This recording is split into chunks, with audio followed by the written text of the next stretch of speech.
This episode, along with hundreds of others from Calaroga Shark Media, is available without commercials. Just look for the banner on your Apple Podcast app to subscribe and try it free for a month. Calaroga Shark Media.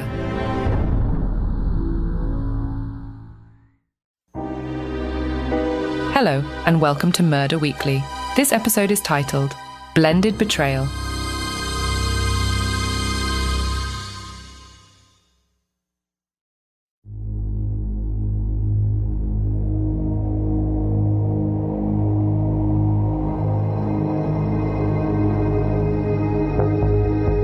The sun was just beginning to peek through the windows of Blendtopia, a trendy smoothie shop nestled in the heart of downtown.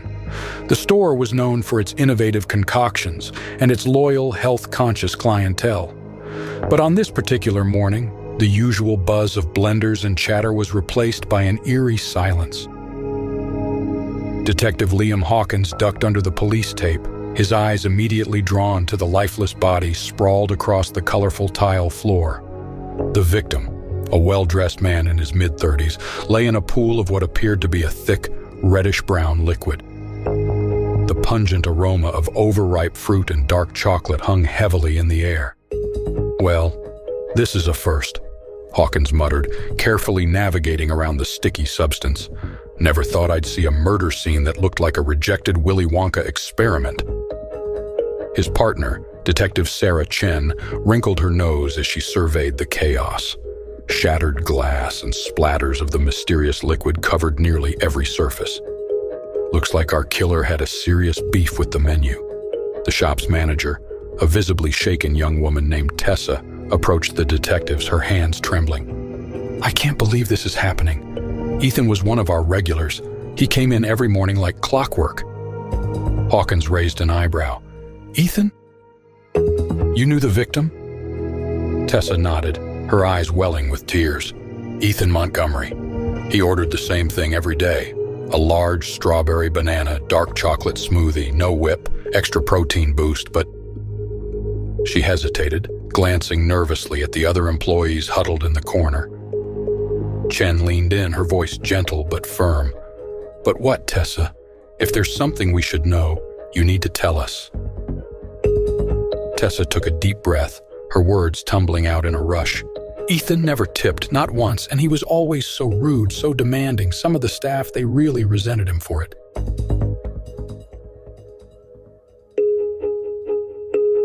As the detectives dug deeper, they discovered that Ethan Montgomery was not just a bad tipper. He was a man with a long list of enemies. A successful lawyer with a cutthroat reputation, he had made a career out of crushing his opponents both in and out of the courtroom. The first suspect was Rick, a disgruntled former employee who had been fired by Ethan just days before the murder. When questioned, Rick's face twisted with barely contained rage. "That bastard ruined my life," he snarled, his fists clenched at his sides. "He had me blacklisted from every law firm in the city, all because I dared to stand up to him." Hawkins leaned in, his gaze unwavering. "And so you decided to get your revenge, is that it? Served him up a little smoothie justice?" Rick scoffed, shaking his head. "You think I'm stupid enough to kill him in broad daylight, in the middle of a crowded shop? I may have hated his guts, but I'm no murderer."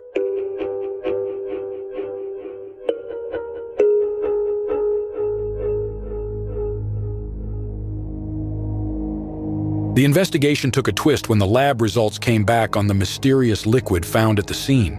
It was, in fact, Ethan's signature smoothie blend, but with a deadly addition, a potent dose of cyanide carefully mixed into the dark chocolate and fruit. Suspicion fell on Blendtopia's staff, particularly those who had expressed their frustration with Ethan's lack of tipping. There was Lila, the free-spirited art student who relied on tips to make ends meet, and Jason, the aspiring actor who had been passed over for a role in one of Ethan's high-profile cases. But it was the unassuming Tessa who soon found herself in the hot seat. As the detectives dug into her background, they discovered a disturbing pattern of obsession and instability. In the interrogation room, Tessa's once timid demeanor gave way to a wild-eyed intensity. "You don't understand!" she cried, her voice rising to a fever pitch.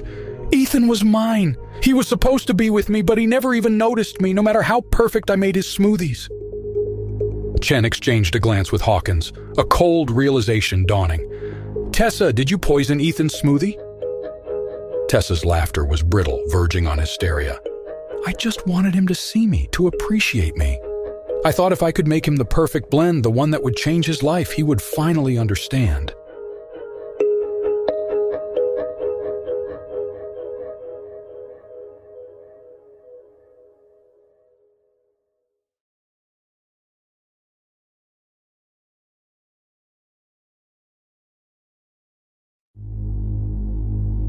As Tessa was led away in handcuffs, the detectives stood in the ruins of Blendtopia, the once vibrant shop now a macabre crime scene. Shattered glass crunched beneath their feet, the sickly sweet stench of fruit and death lingering in the air.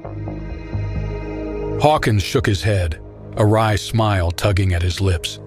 "You know, Chen, I always thought the biggest danger in these hipster juice joints was the price tag. Guess I was wrong." Chen rolled her eyes, but there was a hint of amusement in her voice. "Maybe next time stick to coffee. At least the worst that can happen there is a burnt tongue."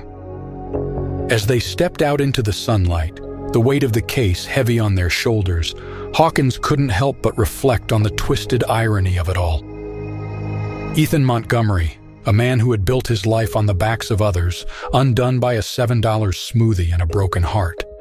In the end, it was a reminder that even the most seemingly insignificant actions could have deadly consequences, and that in the world of murder and betrayal, justice could come in the most unexpected of packages, even a strawberry banana dark chocolate smoothie with an extra shot of vengeance on the side. The detectives walked away from Blendtopia, the once trendy shop, now forever tainted by the bitter taste of tragedy. The blenders may have fallen silent, but the memory of Ethan Montgomery's final sip would linger, a cautionary tale of the dangers that lurked beneath the surface of even the most innocuous of daily rituals. For in the end, it wasn't the blend that mattered, but the darkness that could be hidden within, waiting to be unleashed with just one fateful swirl of the straw. And in the twisted game of murder and obsession, even the sweetest of concoctions could turn deadly, one sip at a time.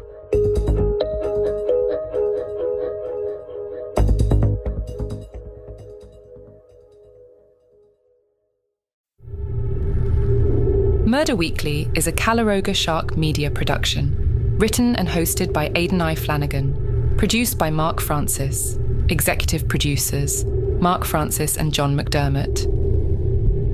Portions of this podcast may have been created with the assistance of AI. Calaroga Shark Media.